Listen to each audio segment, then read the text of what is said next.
कांग्रेस नेता के मिश्रा ने टिकट बंटवारे में हो रही देरी को लेकर बीजेपी पर तंज कसा है। के मिश्रा ने ट्वीट किया कि एमपी में बीजेपी अंतर्द्वंद में डूबी है। वो आगर, ब्यावरा और जौरा में मात्र 3 टिकटों का फैसला भी नहीं कर पा रही। वो कितने जीत पाएंगे, इस पर उन्होंने सवाल उठाए हैं। के मिश्रा ने तंज कसते हुए कहा कि कलाई ऐसी जो चूड़ी का बोझ सह न सके, उस पर दावा है कि तलवार हम उठाएंगे। निपटना तय है फर्जी टाइगरों। ये ट्वीट के मिश्रा की तरफ से किया गया है।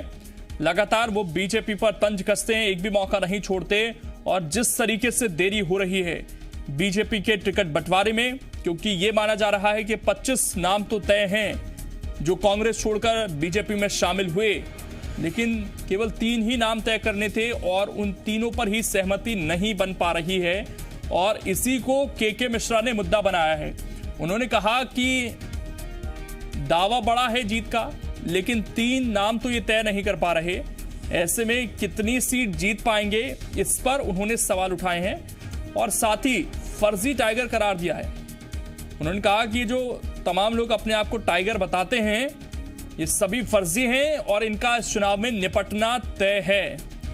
तो बड़ा हमला बोला गया है के मिश्रा की तरफ से और साफ तौर पर यह कहा है कि बीजेपी इस वक्त अंतर्द्वंद से डूबी हुई है और केवल 3 नाम तय नहीं कर पा रही है पार्टी। 28 सीटों पर उपचुनाव होना है।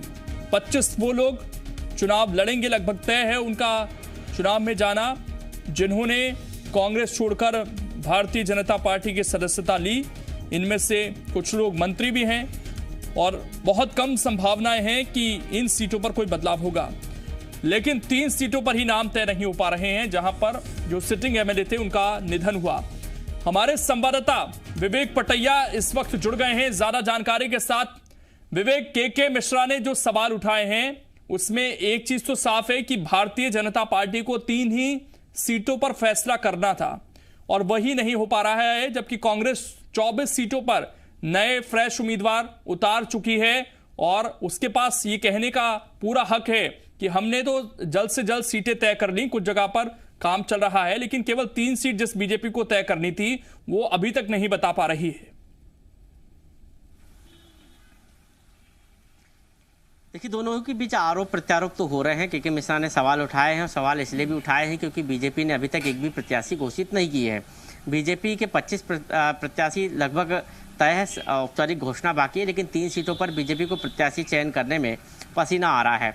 जिस तरह लगातार जौरा से संभावित प्रत्याशी का विरोध हुआ, उसके बाद ब्यावरा से संभावित प्रत्याशी का विरोध हुआ और आगर में संभावित प्रत्याशी का विरोध गाये बगाए हो रहा है। इन तीनों विरोध के कारण अब बीजेपी को अपनी रणनीति में बदलाव करना पड़ रहा है और बीजेपी के स्थानीय नेताओं से फीडबैक लेने के बाद जो है प्रत्याशी चयन पे आगे बढ़ने की बात सामने आ रही है। लेकिन बड़ा सवाल है कि 25 सीटों पर यदि आपको कोई दिक्कत नहीं है, कोई डाउट नहीं है, तो उनको घोषित क्यों नहीं किया जा रहा है।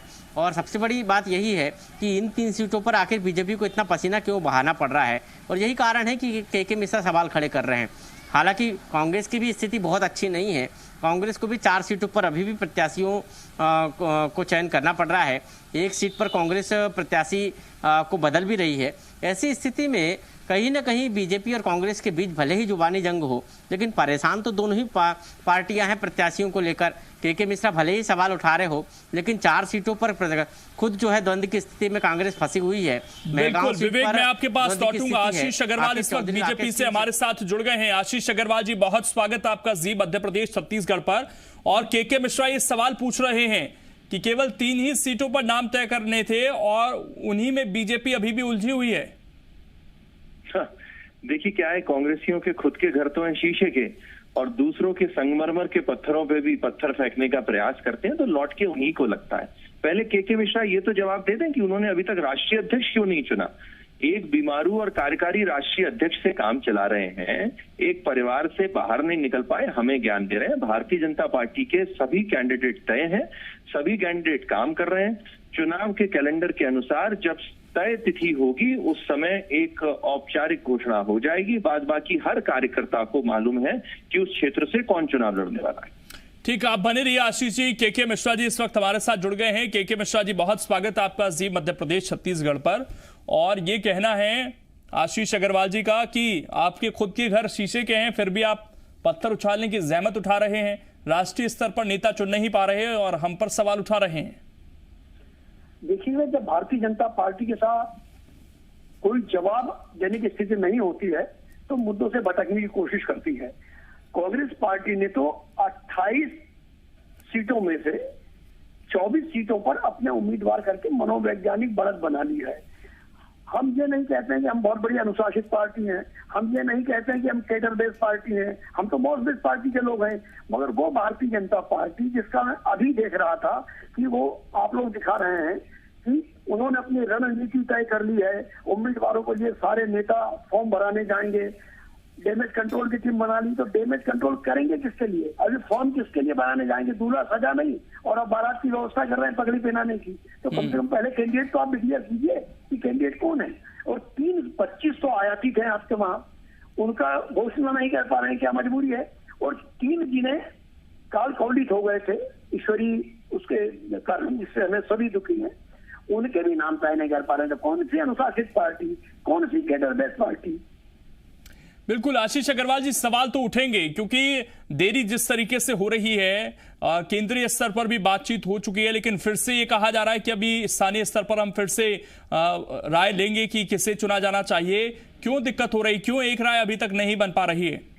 लोकेश जी, इतिहास की तरफ अगर हम नजर डालें तो भारतीय जनता पार्टी कभी भी बहुत ज्यादा पहले चुनाव अपने प्रत्याशी घोषित नहीं करती है। एक बात, अगर तथ्यात्मक और तर्क रूप से मैं के मिश्रा जी की बात करूं, वो कह रहे हैं कि उनके 24 कैंडिडेट तय हुए हैं और हमारे 25 तय हैं, तो बढ़त किसके पास तय है? वो खुद ही मान रहे हैं ना कि 25 तो हमारे तय हैं। दूसरा विषय, जब मेरे मुखिया माननीय शिवराज सिंह जी, मेरा वरिष्ठ नेतृत्व माननीय केंद्रीय मंत्री नरेंद्र सिंह तोमर जी, माननीय ज्योतिरादित्य सिंधिया जी, जब इन सभी प्रत्याशियों के साथ चुनाव कार्यालय के उद्घाटन करा रहे हैं, इनके साथ सभाएं कर रहे हैं, तो उसके बाद भी अगर कोई शक है तो कांग्रेसी उस गलतफहमी में जिए। ये गलतफहमी में जीने में बहुत ज्यादा समय कुछ मिलेगा नहीं। कांग्रेसी अगर इतनी मेहनत 15 माह के काला कुशासन जो इन्होंने किया था, जो वादा खिलाफी की थी, उसके जवाब ढूंढने में और माफी मांगने में लगाएगी तो ज्यादा बेहतर होगा।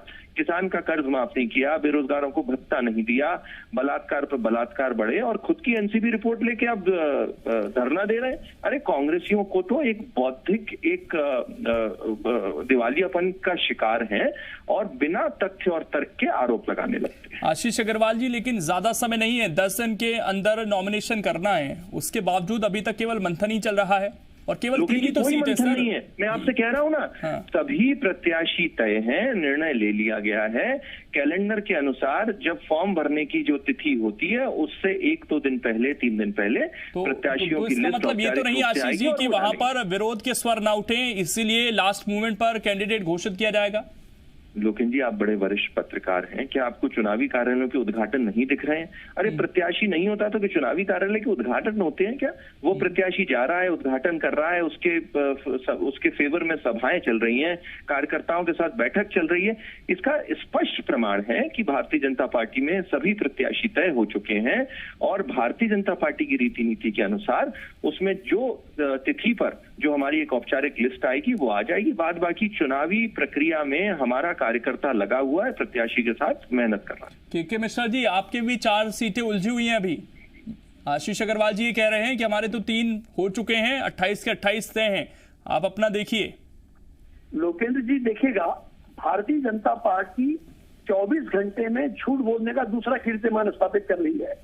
कल बिसाहू लाल सिंह जी का जो वीडियो वायरल जी इंडिया ने किया था पैसे बांटते हुए का, उस पर भारतीय जनता पार्टी के ही एक प्रवक्ता ने कहा कि कांग्रेस के पेट में दर्द क्यों हो रहा है, अभी तो हमने अपने कैंडिडेट ही डिक्लेयर नहीं किए हैं, तो बिसाहू लाल जी को कैंडिडेट कैसे मान रहे हैं?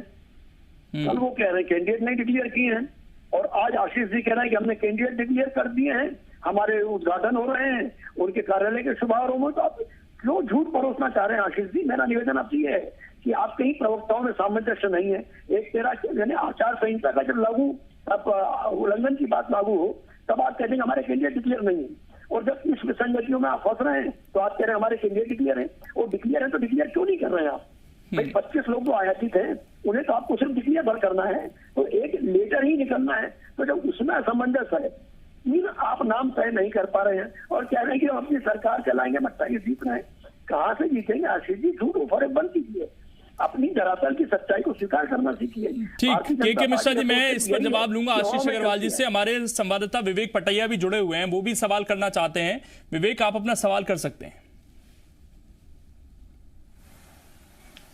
बिल्कुल, सवाल के मिश्रा जी से भी है, आशीष जी से भी है। बात हो रही 25 सीटों की नहीं, बात हो रही है 3 बीजेपी की और 4 कांग्रेस की सीटें जिन पर प्रत्याशी घोषित नहीं कर पाए हैं। के मिश्रा जी ने सवाल बीजेपी पे खड़ा किया है और सवाल खड़ा होना लाजमी भी है, लेकिन पहला सवाल उनसे ही है कि वो 4 सीटें क्यों नहीं डिक्लेयर कर पा रहे हैं।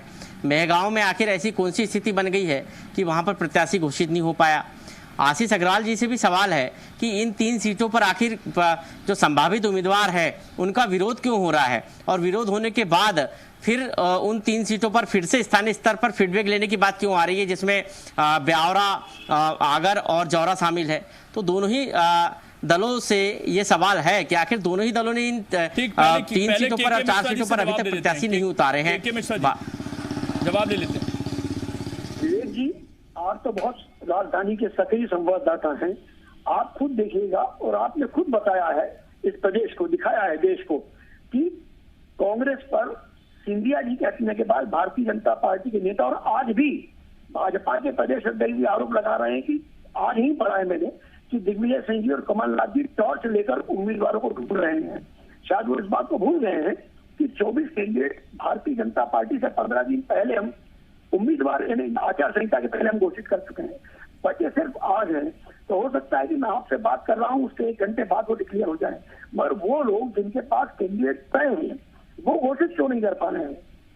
ठीक, जवाब नहीं आया आपकी तरफ से भी। आशीष अग्रवाल जी, आप क्यों उलझे हुए हैं? और जो आप ये कह रहे हैं कि हमारे संभावित उम्मीदवार हैं, वो सवाल मैंने भी पूछा, वहां पर उनका विरोध हो रहा है। देखिए, सबसे पहले कोई विरोध भारतीय जनता पार्टी की संस्कृति ही नहीं रहा, इसलिए ये विरोध तो कांग्रेस की संस्कृति है और सावन के अंधे को हरा ही हरा दिखता है। अभी आपने बिसाहू लाल सिंह जी के विषय का एक जिक्र छेड़ा था के मिश्रा जी ने। अरे, कांग्रेसियों का एक जो धार्मिक दिवालियापन है, इससे भी नजर आता है। वो वीडियो सबसे पहले पुराना है और उस वीडियो में पीछे कलश लिए हुए बालिकाएं खड़ी दिखती हैं, महिलाएं दिखती हैं, यानी कि ये तय है कि वो कोई धार्मिक आयोजन है। और धार्मिक आयोजन में कन्या पूजन होता है, कन्या पूजन में सनातन परंपरा के अनुसार आप उनका पूजन करते हैं। अब कांग्रेसियों को कुछ मिलता तो है नहीं, तो ना खाता ना बही, जो कांग्रेसी कहे वो सही, तो वो होगा नहीं। इसलिए कांग्रेसी अगर ये खुशफहमी में जीना चाहते हैं कि उनके कैंडिडेट डिक्लेयर हैं और भारतीय जनता पार्टी के कैंडिडेट डिक्लेयर नहीं है, तो ये कम से कम जमीन पे भारतीय जनता पार्टी कार्यकर्ताओं की जो तैयारी है, जो हम बैठ के मंडल स्तर तक कर चुके हैं, बूथ स्तर तक कर चुके हैं, चुनाव कार्यालयों के उद्घाटन कर चुके हैं, अगर उस पर नजर डालेंगे तो मुझे ऐसा लगता है इनको शर्म आएगी।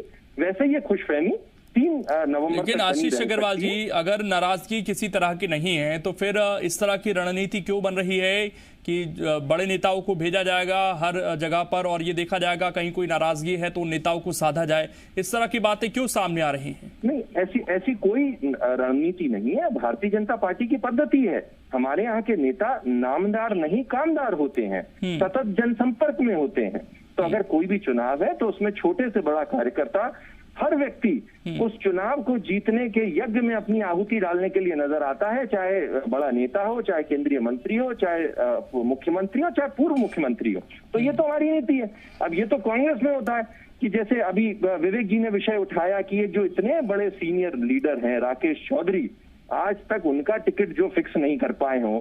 विरोध इसको कहते हैं कि जिसके विरोध के स्वर में खुद स्वयं अजय सिंह निकल के आए हों, कांग्रेस 4 फाड़ हो चुकी हो, विरोध इसको कहते हैं। अपने दावे और एक दूसरे पर आरोप लगाए जा रहे हैं। ठीक, आशीष अग्रवाल जी शुक्रिया। के मिश्रा जी, आपका भी शुक्रिया जुड़ने के लिए। अब इंतजार इसी चीज का है कि कांग्रेस 4 सीटों पर और बीजेपी 3 सीटों पर कब तक ऐलान कर सकती है। हालांकि औपचारिक तौर पर तो बीजेपी को भी सभी 28 सीटों पर नाम तय करने हैं।